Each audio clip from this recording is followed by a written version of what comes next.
Hey guys, welcome to my channel जिसका नाम है अनकही मोहब्बत। कैसे हैं आप सब? ये तो आप कमेंट पे बता ही दीजिए। और हम आते हैं हमारी स्टोरी पे जिसका नाम है इनायत, यानी कि सिया और आरोही की कहानी रूह के जवानी। तो जैसा कि आपने इनके पिछले पार्ट में सुना ही था कि जो आरोही है वो यूएस से एक हफ्ते के लिए वापस आई होती है और सिया ने उसे एक डिनर डेट का सरप्राइज़ दिया होता है। अवनी और प्रिया और माही उसी के साथ वहाँ स्टे करते हैं फार्म हाउस पे। और उनकी उस खूबसूरत सुबह के बाद ये लोग आ जाते हैं अपने घर रिटर्न, जहाँ पे अवनी को पता चलता है कि जो आयुष है वो जाने वाला है यूएस। 2 दिन बाद जो आयुष है वो यूएस के लिए निकल जाता है और उसके 2 दिन बाद आरोही जो है वो भी जाने वाली होती है। तो सिया, अवनी और प्रिया आरोही को एयरपोर्ट पर छोड़ने जाते हैं। उसे छोड़ने के बाद ये लोग वहाँ से निकलते हैं। अब आगे सुनते हैं। वहाँ से बाहर निकलते ही सिया को एक कॉल आता है और सामने वाला जो पर्सन है वो उससे जल्दी कॉलेज आने का कहता है। तो सिया कहती है ओके हम आ रहे हैं। और वो प्रिया से कहती है प्रिया हमें जल्दी कॉलेज जाना होगा। तो प्रिया कहती है क्यों? तो जिस पे सिया कहती है ये तो मुझे भी नहीं पता, ये वहीं जाकर पता चलेगा, भाभी को घर छोड़कर चलते हैं।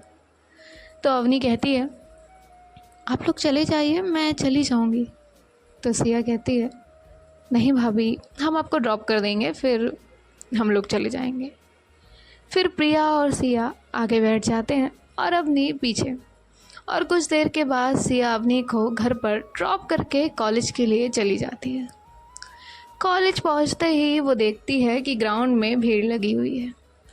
सिया सीधा अपनी कार वहीं ले जाकर रोकती है। जैसे ही सिया की कार वहाँ रुकती है तो सब कार की तरफ देखने लगते हैं कि सिया जो है वो आ गई है। और जो सिया का ग्रुप है वो बिल्कुल सीधा खड़ा हो जाता है और सिया और प्रिया कार से बाहर आते हैं। सिया देखती है कि वहाँ दूसरे ग्रुप के गर्ल्स और बॉयज़ खड़े हैं और उसके दोस्त भी वहीं खड़े हुए हैं, जिसमें से कुछ दोस्तों ने राहुल को पकड़ा हुआ है और उसके मुंह से ब्लड आ रहा है, जैसे कि उसे बहुत मारा गया हो। प्रिया वहां पहुंचकर पूछती है ये सब क्या है? और सिया दूसरे ग्रुप के लड़कों को देखती है और कहती है किसने किया ये सब? तो कोई भी उसका जवाब नहीं देता। सिया एक और बार पूछती है मैंने पूछा किसने किया ये सब? किसकी इतनी हिम्मत हुई जो मेरे दोस्तों को मारा? इतना तो मुझे भी पता है कि राहुल की इसमें कोई गलती नहीं रही होगी। तो एक लड़का होता है जिसका नाम होता है राघव। वो कहता है मैंने किया ये सब, बोलो क्या कर लोगी? तो जो सिया है वो उसे मारने के लिए आगे बढ़ती है। इससे पहले कि वो कुछ भी कहे या उस पर हाथ उठाए, वहाँ पर उसके सामने पलक आकर खड़ी हो जाती है, जो कि ऑलरेडी रो रही होती है। और रोते हुए ही कहती है दी प्लीज़ आप कुछ मत करिए, ये मेरा भाई है। पलक को इतना तो अंदाज़ा था कि अगर सिया ने ये मैटर सुलझाया तो वो बहुत बुरी तरह से उलझ जाएगा, यानी कि दूसरे ग्रुप की बिल्कुल खैर नहीं है। तो सिया कहती है अच्छा ये आपका भाई है? और वो राहुल की तरफ इशारा करते हुए कहती है ये कोई नहीं लगता तुम्हारा? जब वो पिट रहा था तब कहाँ थी ये हिम्मत? तो राहुल कहता है सिया। तो सिया कहती है जस्ट शट अप, एक तो तू पिट गया और ऊपर से साइड भी ले रहा है। तो सिया कहती है पलक से हटो सामने से, बात करने दो, कुछ भी नहीं कहूँगी। और वो राघव को देखती है और कहती है क्या दिक्कत है तुम्हारी? बस इसीलिए मारा कि ये तुम्हारी बहन से प्यार करता है? अरे सिर्फ प्यार ही तो करता है, तेरी तरह चौराहे पर लड़कियों को तो नहीं छेड़ता ना। तो जो राघव है वो सिया को शॉक्ड होकर देखता है। तो सिया कहती है क्यों शौक लगा? वो भी तो किसी की बहन होती होगी, किसी की गर्लफ्रेंड होती होगी, तब तेरा ये गुस्सा कहाँ जाता है? तब कहाँ जाता है ये तेरा ईगो? तब तो तेरा खून नहीं खौलता, तुझसे ज़्यादा इज्जत करता है ये लड़कियों की, समझा? अगर तो इसकी 1% भी इज्जत कर लेना लड़कियों की तो सुधर जाएगा। और रही बात ये कि मुझे ये सब कैसे पता है, तो अपने दोस्तों से लेकर अपने दुश्मनों तक की हर एक नस से वाकिफ़ हूँ मैं। और एक बात, अच्छे से समझा रही हूँ, समझ सके ना तो समझ लेना। प्यार करना ना कोई गलत बात नहीं है, और वो तेरी बहन से प्यार करता है, उसकी रिस्पेक्ट करता है। वो चाहता तो तुझे पलट कर मार भी सकता था, पर पता है क्यों नहीं मारा? वो देख। ऐसा कहकर जो सिया है वो रोती हुई पलक की तरफ इशारा करती है और कहती है क्योंकि वो उसकी आंखों में एक भी आंसू बर्दाश्त नहीं कर सकता। तेरे भाई होने के फ़र्ज का तो पता नहीं, पर वो अपना फ़र्ज अच्छे से निभाता है। पलक कब पहुंची, कब नहीं पहुंची, क्या खाया क्या नहीं खाया, इन सब का वो अच्छे से ख्याल रखता है। और चाहे दोस्ती हो, प्यार हो या कोई भी रिश्ता हो, वो सारे रिश्ते अच्छे से निभाना जानता है। और पहली बात और आखिरी बात, अगर मेरे दोस्तों को कोई भी तकलीफ़ हो तो उससे सीधा तकलीफ़ मुझे होती है, और उससे 10 गुना तकलीफ़ मैं सामने वाले को देना जानती हूँ। तो ये अच्छा है कि ये बात हर कोई यहाँ समझ ले, तो उसके लिए बेहतर होगा। और पलक, वैसे मुझे तुमसे कुछ नहीं कहना चाहिए, पर सिर्फ एक बात कहूँगी। अगर तुम अपने प्यार को एक्सेप्ट नहीं कर सकती, उसके लिए स्टैंड नहीं ले सकती, तो फिर तुम यहाँ से जा सकती हो उसकी लाइफ से। किसी की लाइफ के साथ टाइम पास करने की कोई ज़रूरत नहीं है। और वो कहती है अगर आप लोगों का तमाशा देखकर हो गया हो तो आप सब भी यहाँ से जाइए। तो सभी लोग जो है वो वहाँ से चले जाते हैं, और प्रिया जो है वो कार पार करने के लिए चली जाती है, और सिया अपने ग्रुप को लेकर वहाँ से मेडिकल रूम की तरफ चली जाती है। सिया ने ग्राउंड में तो किसी की क्लास नहीं ली होती, पर यहाँ राहुल के साथ साथ मेडिकल रूम में वो सबकी क्लास लगाती है। और यहाँ दूसरी तरफ जो राघव है वो भी गुस्से में अपने ग्रुप के साथ वहाँ से चला जाता है, और पलक वहीं एक बेंच पर रोते हुए बैठ जाती है। ये मैटर सबने तो देखा ही था, पर एक लड़की ने बहुत ही ध्यान से देखा था और सुना भी था, और वो पहली ही बार में सिया से बहुत इम्प्रेस्ड हो गई थी, और अब वो सिया को जानने के लिए, उससे दोस्ती करने के लिए काफ़ी इंटरेस्टेड थी। लेकिन वो सबसे पहले पलक के पास जाती है और उसे पानी ऑफर करती है और उसे चुप कराती है। तो जो पलक है वो पानी की बोतल लेती है और उससे पानी पीती है और कहती है थैंक यू, लेकिन आप कौन? तो जो लड़की है वो कहती है हेलो, मेरा नाम है सुहानी, मैं आपकी सीनियर हूँ। तो पलक कहती है अच्छा, पर आपको तो कभी नहीं देखा। तो जो सुहानी है वो कहती है हाँ, वो मैं आती नहीं हूँ ना ज़्यादा, इसीलिए। वैसे तो ये आपका पर्सनल मैटर है, लेकिन एक बात कहूँ? तो पलक कहती है जी कहिए। तो सुहानी कहती है वैसे अभी आपको अपने फ्रेंड के पास जाना चाहिए। तो पलक कहती है पर मैं अभी नहीं जा सकती, क्योंकि वहाँ उनके दोस्त होंगे जो कि सब मुझसे नाराज़ हैं, स्पेशली सिया दी। तो सुहानी कहती है कौन सिया? तो पलक कहती है वही जो बोल रही थी अभी। तो यहाँ सुहानी को सिया का नाम पता चलता है कि जो लड़की अभी बोल रही थी वो सिया है। तो सुहानी कहती है तुम जाकर बात तो करो, हो सकता है वो तुम्हें माफ़ कर दे। तो पलक कहती है थैंक यू, और वो वहाँ से चली जाती है। अब हम आपको थोड़ा सा बता देते हैं सुहानी के बारे में। जो सुहानी है वो कपूर इंडस्ट्रीज़ के मालिक स्वदेश कपूर की इकलौती और लाडली बेटी है।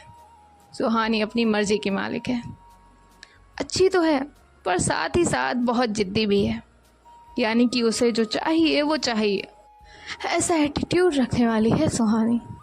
अब सुहानी क्या हंगामा करेगी ये तो आगे स्टोरी में ही पता चलेगा। Now back to the story. जो पलक है वो चली जाती है मेडिकल रूम की तरफ, और जो सुहानी है वो जाती है अपने क्लासरूम की तरफ। मेडिकल रूम में जैसे ही पलक पहुंचती है तो राहुल के साथ साथ सब उसे देखने लगते हैं। तो सिया अपने दोस्तों से कहती है चलो हम सब चलते हैं, इन्हें बात करने दो। तो वो वहाँ से जाने लगती है। तभी जो पलक है वो कहती है दी। तो सिया वहीं रुक जाती है और उसके दोस्त भी रुक जाते हैं। पलक उसके पास आती है और कहती है सॉरी दी। तो सिया कहती है डोंट बी, जाओ राहुल से बात करो। सिया का गुस्सा अब शांत हो चुका था, और जो भी उसने ग्राउंड में कहा वो बातें वहीं छोड़ देती है। जो राहुल है वो वहीं बैठा होता है और ये लोग वहाँ से चले जाते हैं। जो पलक है वो राहुल के पास जाती है और वहीं उसके पास बैठती है। राहुल जो है वो पलक की तरफ देख ही नहीं रहा होता। तो पलक कहती है, सॉरी राहुल। तो राहुल जो है उसकी तरफ देखता है। वो पलक की आंखों में जैसे ही आंसू देखता है तो उसे कहता है, तुम मत रोना। तो पलक कहती है, हाँ, पर तुम्हें बहुत मारा ना, वो भी सिर्फ मेरी वजह से। तो राहुल कहता है, नहीं पलक, ऐसी बात नहीं है, और तुमसे जो भी सिया ने कहा वो ऐसी ही है। वो हम में से किसी को भी हर्ट नहीं देख सकती, हम उसके लिए फैमिली की तरह हैं। तो पलक कहती है, हाँ मैं जानती हूँ, पर उन्होंने भी बिल्कुल सही कहा। तो राहुल कहता है, इट्स ओके, मैं तुमसे नाराज़ नहीं हूँ। तो पलक जो है वो राहुल को हक करती है। राहुल कहता है, पहले तो भाई ने मारा, अब बहन भी मारेगी। तो पलक कहती, क्या? राहुल कहता है, कुछ नहीं मेरी माँ, अब यहीं नहीं बैठना है मुझे, अब चलें। और राहुल जो है वो पलक के साथ जाता है। और यहाँ से सिया जो है मेडिकल रूम से जब बाहर निकलती है तो वो कहती है, चलो हम सब क्लास में चलते हैं। और ये सब जो है क्लास की तरफ जाने लगते हैं। तभी एक जो लड़की है वो उनके पास आती है और कहती है, आप सिया हैं?" तो सिया कहती है, मैं सिया हूँ, बताइए। तो कहती है, आपको प्रिंसिपल मैम ने बुलाया है। और वो वहाँ से चली जाती है। अब जो सिया है वो प्रिंसिपल ऑफिस में पहुँचती है। तो जो प्रिंसिपल मैम है वो कहती हैं, आओ सिया। तो जो सिया है वो कहती है, मैम आपने बुलाया था? वो कहती है, हाँ मैंने बुलाया था, मुझे कुछ काम था तुमसे। तो सिया कहती है, यस मैम कहिए। और वो सिया को बताती हैं कि देखो सिया, अभी एक प्रोग्राम होने वाला है जिसका सारा काम तुम्हें और तुम्हारे ग्रुप को करना है। तुम ही सब उस इवेंट को देखोगे और उसको मैनेज करोगे, और जो भी इंटरेस्टेड स्टूडेंट्स पार्टिसिपेट करना चाहते हैं वो तुम्हें अपना नाम लिखा दें और उनका ऑडिशन लेकर तुम फाइनल लिस्ट मुझे दे देना और ख़ुद रख लेना।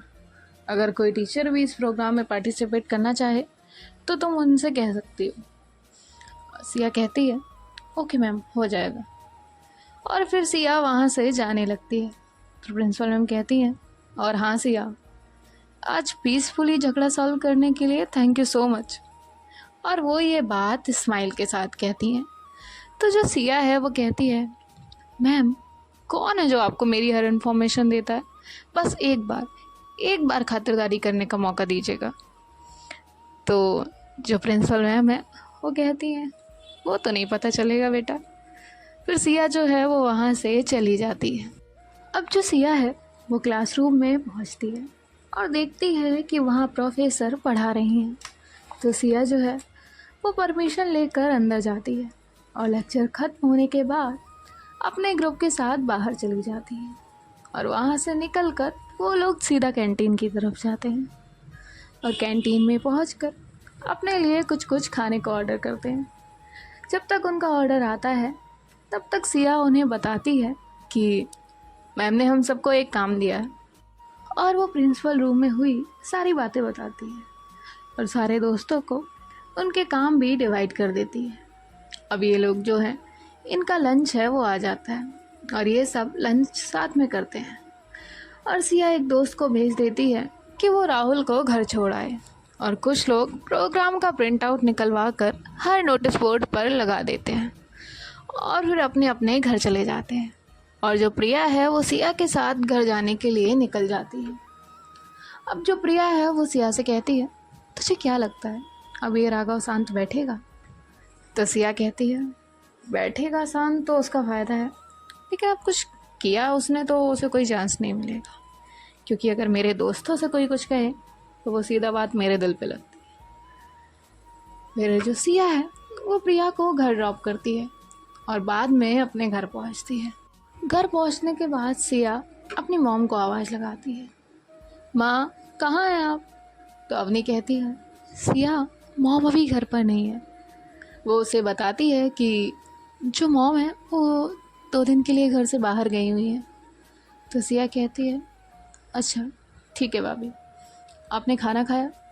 तो अवनी कहती है हाँ मैंने खा लिया, तुम्हारे लिए लगा दूँ? तो सिया कहती है नहीं, मैं कॉलेज से खा कर आई हूँ। फिर सिया पूछती है भाभी भैया से बात हुई? तो अवनी कहती है नहीं, अभी उनका कोई कॉल नहीं आया, मैंने कॉल किया था पर अभी लगा नहीं। तो सिया कहती है ठीक है, मैं रूम में जा रही हूँ, आपको कोई भी काम हो तो मुझे आवाज़ लगा दीजिएगा। और वो इतना बोल कर अपने रूम में चली जाती है। और रूम में जाने के बाद वो फ्रेश होती है और चेंज करती है, और चेंज करने के बाद बेड पर लेट जाती है, अपना फ़ोन देखती है और फ़ोन में आरोही की फ़ोटो निकालती है और आरोही को देख रही होती है। थोड़ी देर बाद वो उससे वहीं बातें करती है और फिर फ़ोन साइड रख के आंखें बंद करके आरोही के बारे में सोच रही होती है। और ऐसे ही सोचते सोचते कब उसकी आँख लग जाती है उसे पता नहीं चलता। और यहाँ दूसरी तरफ जो सुहानी है वो कॉलेज से घर जाती है। घर जाने के बाद अपने चेंज वगैरह करती है और उसके बाद वो एक आदमी को कॉल करती है और कहती है मुझे तुमसे काम है। तो वो सामने से आवाज़ आती है जी मैम कहिए। तो सुहानी कहती है मैं तुम्हें एक लड़की की फ़ोटो भेज रही हूँ, मुझे उस लड़की के बारे में हर एक इन्फॉर्मेशन चाहिए, हर एक इन्फॉर्मेशन। तुमसे कोई भी इन्फॉर्मेशन मिस हुई तो सोच लेना तुम्हारी जॉब गई। तो वो कहता है जी मैम हो जाएगा। तो सुहानी कहती है एंड वन मोर वार्निंग, अगर डैड को इस बारे में पता चला तो समझ लेना। तो वो कहता है नो मैम कुछ पता नहीं चलेगा। और इसके बाद वो कॉल कट कर देती है। अब शाम होने के बाद जो सिया है वो उठती है और फ्रेश होके नीचे चली जाती है। नीचे जाकर वो अपने लिए कॉफ़ी बनाती है और अवनी के लिए भी कॉफ़ी बनाती है। और सिया और अवनी एक दूसरे से बात करते हुए कॉफ़ी पी रहे होते हैं। सिया को जो है प्रिया का कॉल आता है। तो सिया जो है वो कॉल रिसीव करती है। प्रिया कहती है हेलो सिया। सिया कहती है हाँ बोल। प्रिया कहती है माही कल जाने वाली है, तो वो कह रही थी कि क्यों ना आज हम मूवी देखने चले। तो सिया कहती है हाँ मॉम भी घर पे नहीं है, मुझे कोई प्रॉब्लम नहीं है। तो प्रिया कहती है अच्छा तो फिर भाभी को भी ले चलते हैं, फिर डिनर करके भी आ जाएंगे। तो सिया कहती है ठीक है। और जो सिया है वो कॉल कट कर देती है और भाभी से कहती है भाभी। तो अवनी कहती है हाँ सिया। सिया कहती है क्या आप हमारे साथ मूवी देखने चलेंगी, हम लोग वहीं से डिनर करके आ जाएंगे। तो अवनी कहती है पर पापा जी। तो सिया कहती है उनके लिए हम पैक करा लाएंगे, बाकी आप कोई टेंशन मत लीजिए। अवनी कहती है ठीक है। तो सिया कहती है आप रेडी हो जाइए, मैं भी रेडी होकर आती हूँ। और वो दोनों जो है वो रेडी होकर आते हैं। सिया प्रिया को मैसेज कर देती है कि हम लोग आ रहे हैं, तुम लोग रेडी रहना। सिया अपनी कार निकालती है और अवनी भी उसी के साथ बैठ जाती है और ये लोग पहुंचते हैं प्रिया के घर। प्रिया के घर पहुंचने के बाद सिया हॉर्न बजाती है तो प्रिया और माही बाहर निकल कर आते हैं। प्रिया ने एक चेक की शर्ट पहनी होती है और जीन्स और उसके नीचे स्नीकर्स। आज वो अच्छी लग रही थी, वैसे भी अच्छी लगती थी लेकिन आज कुछ ज़्यादा ही। अपनी एक बार प्रिया को देखती है और फिर अपनी नज़रें फेर लेती है। और इनके कार में बैठने के बाद सिया जो है सीधा थिएटर की तरफ कार ले जाती है और ये लोग वहाँ पहुँच के एक अच्छी सी मूवी देखते हैं। मूवी देखने के बाद माही कहती है यार मुझे तो बहुत मज़ा आया। सिया कहती है अच्छा कल जाने वाली है तो बताया भी नहीं। तो माही कहती है सॉरी पर तुम बिजी थी ना इसलिए मैंने बताया नहीं। सिया कहती इट्स ओके कोई बात नहीं, वैसे अब कब आना होगा? तो माही कहती है जब तुम बुलाओ तब आ जाऊँगी। सिया कहती तू फ्लर्ट करना नहीं छोड़ेगी। कहती कैसे छोड़ सकती हो, तुम गुस्सा छोड़ सकती हो क्या? सिया कहती बिल्कुल नहीं। तो माही कहती मैं भी फ्लर्ट करना नहीं छोड़ सकती। कहती अब बातें हो गई हों तो अब हम चलें डिनर करने। और ये लोग एक अच्छे से रेस्टोरेंट में जाते हैं डिनर करने। और वहाँ पे प्रिया, अवनी, सिया, माही सभी लोग एक साथ डिनर करते हैं। यहाँ दूसरी तरफ जो सुहानी है वो इन्फॉर्मेशन निकालने का काम दे चुकी थी। अब वो बस वेट कर रही थी सिया के बारे में सारी इन्फॉर्मेशन आने का। अब हम देखते हैं कि नेक्स्ट पार्ट में क्या होता है, क्या करेगी सुहानी इस इन्फॉर्मेशन का। ये तो हमें नेक्स्ट पार्ट में ही पता चलेगा। और ये सुनने के लिए जुड़े रहिए हमारे साथ अनकही मोहब्बत पर और सुनते रहिए इनायत। बाय बाय, टेक केयर, ख्याल रखिएगा।